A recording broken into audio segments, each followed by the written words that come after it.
रोहन ने कॉलेज जाने के लिए नई बाइक ली। कॉलेज के रास्ते में एक चढ़ाई आती है जिसे रोहन रोज पार करता है। एक दिन उसे चढ़ाई के पास बुढ़ी अम्मा वजन ले जाते हुए दिखी। चलिए मैं आपको अपनी नई बाइक पे लिफ्ट दे देता हूँ। अम्मा जी खुशी खुशी बैठ गई, लेकिन जैसे ही बाइक पुल पे चढ़ाई बाइक ऊपर गई ही नहीं और आवाज करके बंद हो गई। आए फुल गियर में भी नहीं चढ़ पा रही। कोई बात नहीं बेटा, अभी नए हो, सीखने के बाद लिफ्ट दे देना। बेइज्जती हो गई रोहन की। उसको लगा कि रोज तो बाइक चढ़ जाती है, आज क्यों नहीं चढ़ी, जबकि बाइक तो फुल गियर में थी। फुल गियर में तो फुल स्पीड मिलनी चाहिए। वो बाइक लेके मैकेनिक के पास पहुंचा और पूरी बात बताई। दिक्कत बाइक में नहीं तो हर गियर के कॉन्सेप्ट में है। क्या दिक्कत है? गियर केवल स्पीड के लिए नहीं होता है, तो इसका और क्या काम है? टॉर्क, जो किसी चीज को घुमाने में कितनी ताकत चाहिए वो दर्शाता है। ये लगने वाली फोर्स और रोटेशन एक्सिस से उस फोर्स की दूरी पे डिपेंड करता है। जैसे कि तुम दरवाजे को खोलते हुए अगर किनारे पे फोर्स लगाओ तो वो खुल जाता है, लेकिन उतना ही फोर्स अगर रोटेशन एक्सिस के पास लगाओ तो बात नहीं बनती। यही टॉर्क है। बाइक के पहिए को भी रोटेट होने के लिए टॉर्क की जरूरत पड़ती है। कुछ सिचुएशंस में कम टॉर्क चाहिए तो कहीं ज्यादा। आओ देखते हैं कि बाइक का टॉर्क कैसे काम करता है। बाइक का इंजन एक गियर को रोटेट करता है।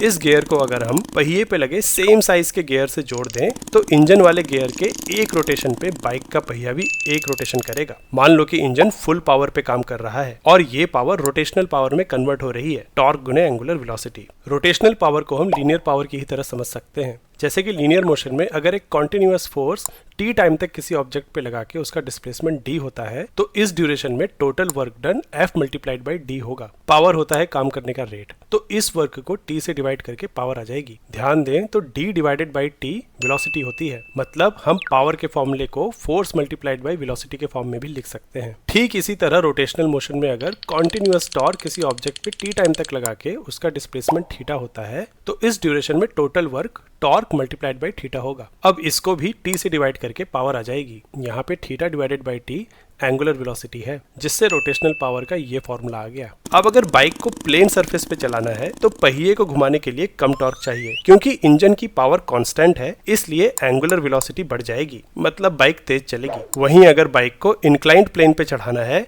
तो अब टॉर्क ज्यादा लगेगा और इंजन की पावर तो उतनी ही है, इसलिए अब एंगुलर वेलोसिटी कम हो जाएगी, मतलब बाइक धीरे चलेगी। लेकिन अगर हमें और ज्यादा वजन इंक्लाइंड प्लेन पे चढ़ाना है तो हो सकता है कि इंजन उतना टॉर्क लगा ही ना पाए और ऐसे केस में बाइक बंद हो जाएगी। तो क्या ऐसे में और पावरफुल इंजन लेना होगा? अरे पैसे क्यों खर्च करने, थोड़ी सी फिजिक्स इस्तेमाल करते हैं। अगर हम पहिए पे लगे गियर को बड़ा कर दें, मान लो कि दुगना, तो इंजन वाले गियर के एक फुल रोटेशन पे पहिए वाले गियर का आधा रोटेशन ही होगा, मतलब पहिए की एंगुलर वेलोसिटी इंजन वाले गियर की आधी होगी। तो पावर ट्रांसफर कांस्टेंट होने के लिए पहिए का टॉर्क दुगना हो जाएगा, मतलब अब ये और ताकत से लोड को खींच सकता है। लेकिन अगर इस गियर को छोटा कर दे तो, जैसे कि इंजन वाले गियर के साइज का आधा, तो अब इंजन वाले गियर के एक रोटेशन पे पहिए वाला गियर 2 बार घूमेगा। पावर ट्रांसफर इस्तेमाल करके अब इसका टॉर्क आधा आएगा। हाँ, लेकिन बाइक अब दुगनी स्पीड से दौड़ेगी। समझ गया। हमारे गियर बदलने से गियर्स का रेशियो बदल जाता है और सेम पावर के लिए हमें अलग अलग टॉर्क मिलते हैं।